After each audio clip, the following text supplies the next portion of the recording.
आतंकवादी देश को दहलाने की हर साजिश रच रहे हैं। पाकिस्तान से भारत में बैठे आतंक के आकाओं को देश को लहूलुहान करने के निर्देश मिल रहे हैं, लेकिन आतंकियों की हर साजिश और हर चाल का तोड़ भारत की सुरक्षा एजेंसियों के पास है। आतंक के खिलाफ चल रहे ऑपरेशन से जुड़े 3 अहम अपडेट सबसे पहले जानिए आप। पहला यह है कि लखनऊ के काकोरी से पकड़े गए आतंकवादियों को लेकर आज कई खुलासे हुए। आतंकियों के फोन से युवाओं को भड़काने और भटकाने वाले 12 उन्मादी वीडियोज मिले हैं। वहीं कॉल डिटेल से भी कई बड़े खुलासे हुए हैं। दूसरी ओर आतंक की एक और साजिश का खुलासा हुआ। इस बार आतंकी निशाना बनाना चाहते थे बिहार और यूपी के मजदूरों को। ट्रेनों में बम रखकर धमाके का प्लान था। इस साजिश का सूत्रधार है पाकिस्तान की खुफिया एजेंसी ISI।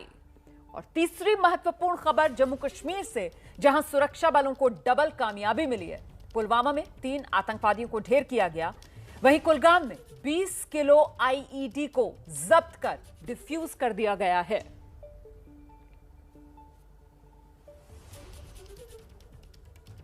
तो काकोरी कुकर कांड में पकड़े गए 2 संदिग्ध आतंकियों मिन्हाज और मसीरुद्दीन को मदद पहुंचाने वाले 4 लोगों को हिरासत में लिया गया है। लखनऊ से शकील और मुस्तकीम नाम के शख्स पकड़े गए। कानपुर से लईक और अफाक नाम के युवक पकड़े गए। चारों पर आतंकियों को असला बारूद देने का आरोप है। वहीं खबर यह भी मिल रही है कि संदिग्ध आतंकी मिन्हाज पूछताछ में बार बार अपना बयान बदल रहा है। तो संदिग्ध आतंकियों के मददगार भी अब यूपी पुलिस की शिकंजे में आ चुके हैं। आतंकियों के जिन 4 मददगारों को हिरासत में लिया गया है, उनमें से एक शकील है। शकील को ATS ने लखनऊ से हिरासत में लिया है। शकील की इस आतंकी साजिश में भूमिका आखिर क्या थी? शकील, मिन्हाज और मसीरुद्दीन के बीच रिश्ता आखिर क्या था? इन तमाम सवालों के जवाब तलाशते हुए ABP न्यूज की टीम शकील के घर पहुंची, परिवार वालों से बात की। सुनिए जरा क्या कहना है शकील के परिजनों का। दर्शकों के लिए ये एक्सक्लूसिव फुटेज है। यहाँ पर हम लोग इस समय जनता नगरी में खड़े हुए हैं, जहाँ पर शकील का घर है। और आपको बता दें कि ये जो सामने कैमरे में आप देख रहे हैं, इसी गली में यहाँ पर शकील का घर है। और हमारे साथ शकील के परिवार के सदस्य भी मौजूद हैं। हम उनसे बात करेंगे और ये बताएंगे कि किस तरह से शकील आतंकियों के साथ में था और क्या क्या उसने काम किए हैं। हम आपको सीधे अंदर ले चलते हैं। इसमें कोई सच्चाई नहीं है। वो चलाते हैं बैटरी रिक्शा। असल बात उनका कारोबारी है एक दूसरे से, बैटरी रिक्शा वालों से कनेक्ट से। तो अब एक दूसरे से कनेक्ट होगा तो आप बातचीत करोगे, आप किसी को थ्रू उठा थोड़ी लोगे। आप सच्चाई जानोगे, आपके पास प्रूफ होगा जब भी आप कुछ करोगे ना। ऐसे तो आप किसी को आतंकवादी नहीं कह दोगे। गरीब आदमी रिक्शा 2 चटनी रोटी खा रहा है तो अब आतंकवादी थोड़ी कसर कह दोगे हैं? हम लोग आज आतंकवादी होता तो हमारा घर आज अंबानी का जैसा होता, आलीशान होता हम लोग का घर। बहुत बूढ़ी है मेरी माँ, मेरे पापा नहीं है। आज इन लोग आतंकवादी कह रहे तो ये सब गलत है। मेरा भाई रिक्शा चलाता, हम लोग ये दिल से पूछिए, घर में खाने को रहता मजबूरी हम लोग करते थे। जब मेरी माँ इतनी बूढ़ी है। ये शकील का घर है, देखिए, जहाँ उसको आतंकियों का सहयोगी बताकर परिवार के लोग यहाँ पर परेशान है। और शकील की माँ इस समय आप देख रहे हैं वो बेसुध अवस्था में है।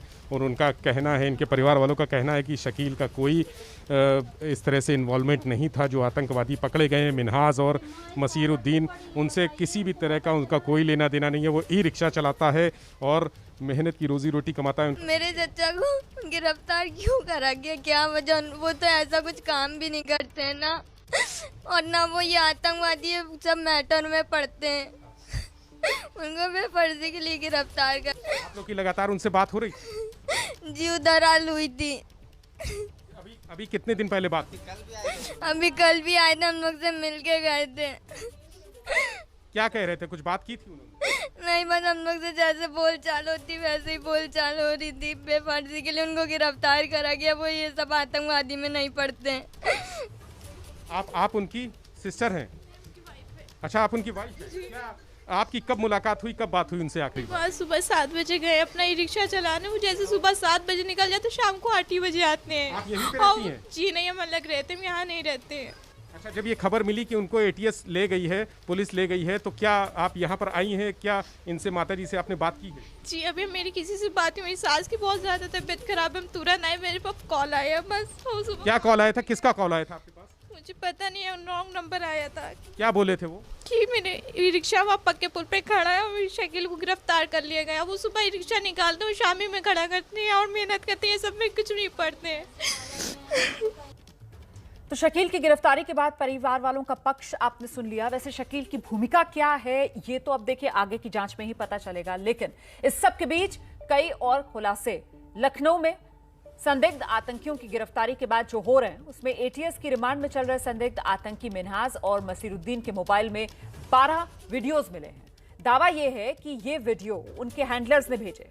वीडियो उन्माद से भरे हैं, युवाओं को बरगलाने वाले हैं। जानकारी के मुताबिक इन वीडियोस का इस्तेमाल अल-कायदा और उसके इंडियन मॉड्यूल अंसार गज़वतुल हिंद के आका कर रहे हैं। एटीएस को इन दोनों की कॉल डिटेल से पता चला कि अधिकतर कॉल दिल्ली, मेरठ, हरदोई, बरेली, कानपुर से की गई। कानपुर में सबसे ज्यादा कॉल 8 और 9 जुलाई को हुई। इन कॉल डिटेल्स के आधार पर ही एटीएस ने अलग से जांच अब शुरू कर दी है। इसके लिए एटीएस की 3 टीम्स को अलग अलग जिलों में भेजा गया है।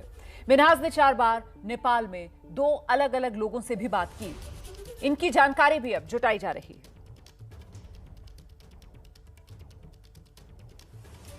हम सीधे रुक करते हैं। मेरे साथ मेरे सहयोगी संजय त्रिपाठी इस वक्त मौजूद है। संजय, अभी तक की तफ्तीश में क्या निकल कर आ रहा है? देखिए, मिन्हाज और मसीरुद्दीन का तो रिश्ता सबको पता है कि ये दोनों अलकायदा के आतंकवादी हैं और शकील जो इनका तीसरा साथी है वो जब एटीएस की गिरफ्तारी हुई, कार्रवाई हुई है, तो उस वक्त शकील मिन्हाज के घर पर मौजूद था, लेकिन थोड़ी ही देर पहले वो किसी काम से वहाँ से निकल गया था और उसके बाद से लगातार एटीएस और पुलिस की टीमें उसकी तलाश कर रही थी।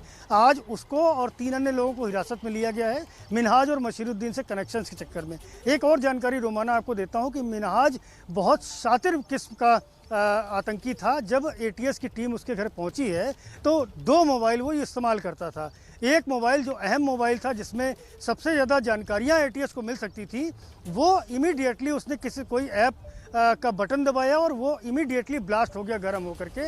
अब एटीएस उससे डेटा रिट्रीव करने की कोशिश कर रही है, लेकिन वो ब्लास्ट होने की वजह से बहुत सारी अहम जानकारियां जो हैं वो एटीएस को नहीं मिल पाई हैं, क्योंकि मिन्हाज ने बहुत ही शातिराना अंदाज में उसको ब्लास्ट कर दिया। दूसरा एक मोबाइल और उससे मिला है जिससे उन्मादी वीडियो मिले हैं, जिनका जिक्र भी आप कर रही थी।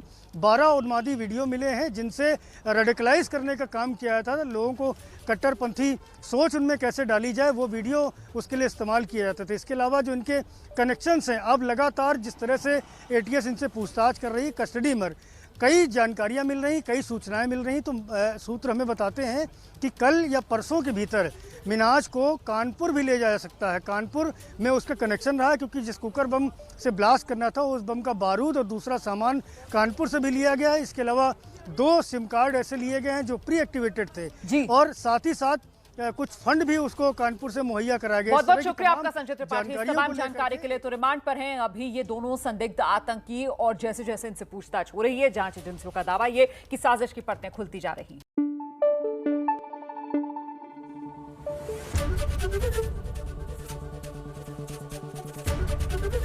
एबीपी न्यूज आपको रखे आगे।